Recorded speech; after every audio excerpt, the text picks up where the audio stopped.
It's Monday again. Time for another training video to get us one of the last pieces of the puzzle of the faster way.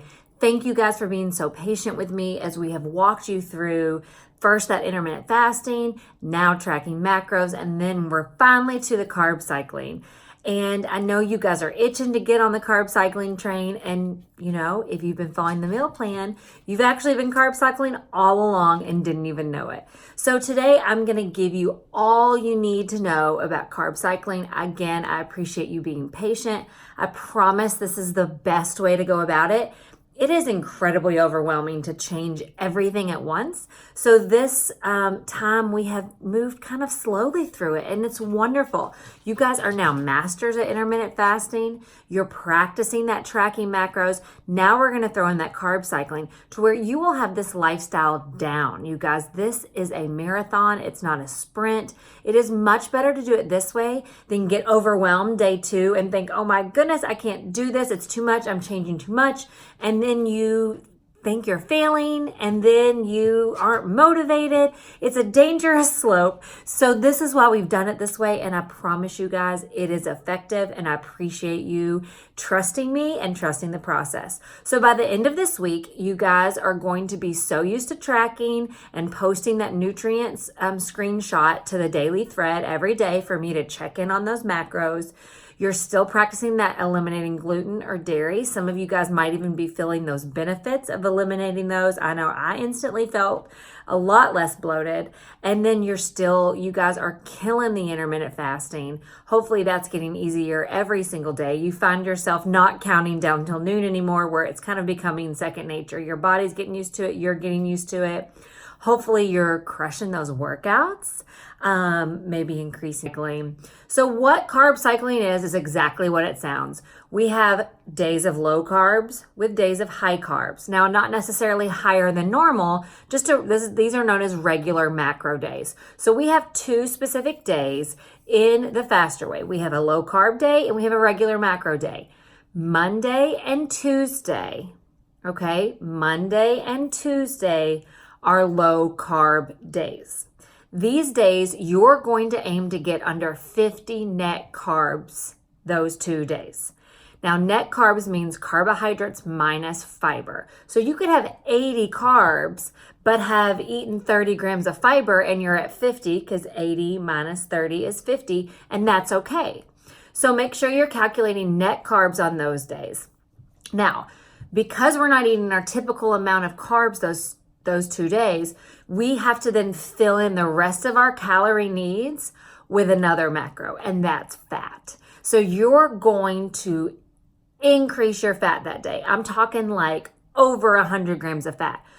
General rule, let's double your fat. So your typical regular macro fat goal day, so say my goal is 60 on Wednesday through Sunday. On Monday and Tuesday, I'm going to aim for 120 grams of fat.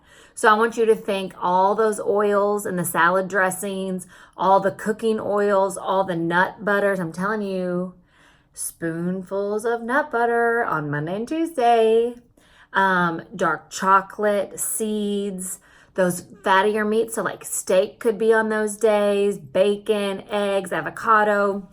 So those 2 days, we are focusing on fats as a fuel source, okay? So we deplete our glycogen storage. So what happens on Monday and Tuesday is we deplete those carb stores in our muscles, and then we do the high intensity interval training, and we use our fat that is stored. We use that for energy instead of carbs because we don't have any stored because we've depleted those over 2 days. So that's why we do low carb days. If you're going to rearrange your schedule, you always have to put low carb days back to back. We need those 2 days back to back because we want to deplete those glycogen storages. Then we get into the high carb days or a regular macro day. You're going to then refill those glycogen storages. Your muscles are going to have easy access to those carbs, and you're going to be able to build the muscle. That's why we strength train on the days we eat the carbs. So your hormones are going to be happy these days. Your muscles are going to be happy. You're going to be building the muscles that then burn calories all day long. So we have planned high carb days, regular macro days, and planned low carb days. That's essentially what carb cycling is. Now you may be sitting there saying, well, why can't I do low carb all the time?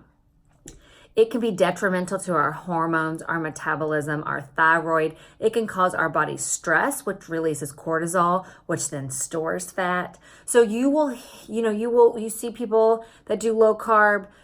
There's results quickly, but then we hit a plateau, or then it's miserable and it's restrictive, and our hormones are actually really not getting what they need. You guys, if there's a diet that restricts one thing, it's probably not what's best for our bodies. So with the high intensity interval training on those Monday and Tuesdays, the Tabatas, the sprints, the every minute on the minute, the 30 seconds on, 30 seconds off, we are sending our heart rate on a roller coaster, and it is perfect to pair with those low carb days because we are burning stored fat instead of carbs. So we are burning that stored fat instead of carbs because we don't have any. So you're also going to get the afterburn effect with the high intensity intervals. So if you can't do the sprints, just do something that gets your heart rate going up and down and up and down and up and down. You're going to fuel the fire of your metabolism on those 2 days, especially paired with our lack of carbs. So that is how our carb cycling works. So again, if you are moving your exercise schedule around to better suit your life, you need to keep the low carb days back to back, and you need to eat low carb days on the days that you do high intensity interval. So you need to keep that paired, and they need to be back to back. So you will be eating low carb days back to back, and you will be doing high intensity interval training days back to back. This is sprints. This is Tabata. This is where you're like sweating buckets. Okay, so I want you to keep challenging yourself with the high intensity intervals. Keep going a little bit faster. Keep doing a little bit more reps. Keep feeling your heart rate go up and down. You guys, this is going to be so good for our hormones. It's so good for our lungs. It's so good for our heart health. This is where you're going to really get your heart in shape and all of your organs just like feeling amazing. Okay, so high intensity interval, it's a lot of bang for your buck. It's 2 days. So make sure that you pair those with the low carb. So again, back to the cycle, we have the 5 regular macro days, 2 low carb days. The food is providing us the same amount of energy. It's just coming from different sources. So if I were to quiz you right now and I said, where do you think our energy is coming from on regular macro day? Hopefully you would say carbs. If I were to quiz you and say, where do you think our energy is coming from on low carb days? Hopefully you would say fats. Do not be afraid of fats. Fats do not make you fat. They make our hormones happy. It really keeps our body guessing. It busts through those plateaus. This is why carb cycling works. Okay? This is why it works. So then we do the low carb, high intensity interval training. Then we pair strength training with a regular macro day. We need the carbs to protect the muscle that we're building. We need the carbs to build the muscle, which then in turn burns the calories. So you need to make sure that you're lifting heavy on those days and you're pairing your strength training days with a regular macro day. So we have the 5 regular macros. So Wednesday through Sunday are regular macro. Monday and Tuesday are low carb. On these days, you're only going to get about 10 to 15% of what you eat is going to be carbs. 60 to 65 is going to be fat. 25 to 30 is going to be protein. So if you think about it in terms of our macro goals, your nutrient tab is going to look wonky on Monday and Tuesday. Your chart is going to look like a lot of red and a little bit of blue, and that's what I want. So as a general rule, every day of the week, I want you to hit those protein goals. Now, I'm okay with on Monday and Tuesday, if your protein goes up a little bit, okay? I don't mind if it goes up maybe 10 to 15 grams. We don't want to exceed protein because we really want to focus on exceeding the fats. Now remember, if you are decreasing, we are decreasing our carbs a ton. You cannot just hit your fat goals that day. You will be way under on calories and way underfed. So because we are going so low on carbs, you have to fill in the rest of your needs with fat. You have to work your way up. Try to get to 80, try to get to 90, try to get to 100 grams of fat, if not more. I go to about 120 grams of fat on every Monday and Tuesday. And if you need resources, look in the file section of some ideas, look at the macro cheat sheet, and we're really going to build up those fats those 2 days. So that is where that's going to look like. Your chart is going to look wonky. Monday and Tuesday's chart is going to look different than the rest of the week. You are going to way exceed your fat. You're going to way go under on carbs and pretty much hit the protein, if not go a teeny bit over. Now for a regular macro day, that's sticking to our normal percentages. So that's 45% carbs, 30% fats, 25% protein. All right, so another component of our cycle is rest. And you guys, it's critical. This is not optional. This is critical. It keeps our hormones happy. It also helps in lean body composition, okay? I know we have the mindset of the more you work out, the better. Guess what? I worked out 7 days a week, and now I work out 5. Sometimes I do an active recovery jog one day, but on Sundays, I do absolutely no formal exercise. Now, that doesn't mean I sit on the couch all day.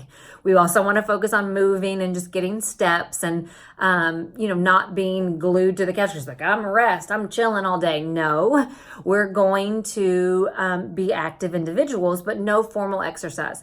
And I am in the best shape of my life because I'm resting as well. Abs and muscles need to rebuild. And if we're continually tearing them down, they're just going to stay torn down. So get that out of your mind that more is better. You have to rest and recover. It's critical. Like overtraining is dangerous for your body. It can cause injury. I've been there. And it literally will derail your fat loss.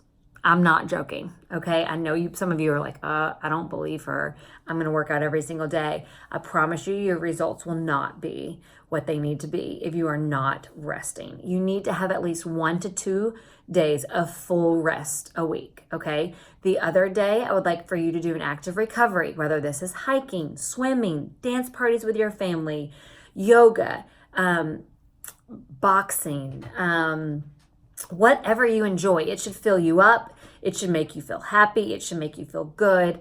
And that's what you do on those days. So for Friday and Sundays are our rest days. On Friday, I will still get a jog or I might go rowing. On Sunday, I don't do any formal exercise, okay? That's what I do. On Friday and Sunday, even though we're not working out like we do the rest of the week, you do not eat less. Okay, you eat as much as you do on a regular macro day. Friday and Sundays are regular macro days. Then we get into Saturday, which is our leg treat day. I know you've already heard me talk about this. This, you guys, is my favorite day of the week. I like Wednesdays too because we refuel on all those carbs. We have a full body strength training. But leg day, legs are the biggest muscle. So when we tear those muscles down, our body needs more energy, more calories to build them back up. That's why we do those treats those days. So what I like to do is I like to pre-enter my treat. I know, to me, it tastes so much better when you've pre-planned, when you have been looking forward to something and pre-planning and it is just delicious and you're like, yes. And I will pre-enter that first thing Saturday morning, if not Friday night, and then work my day around it. So that way I'm still hitting my macros. I'm still on target. I haven't gone over. I'm not eating too much.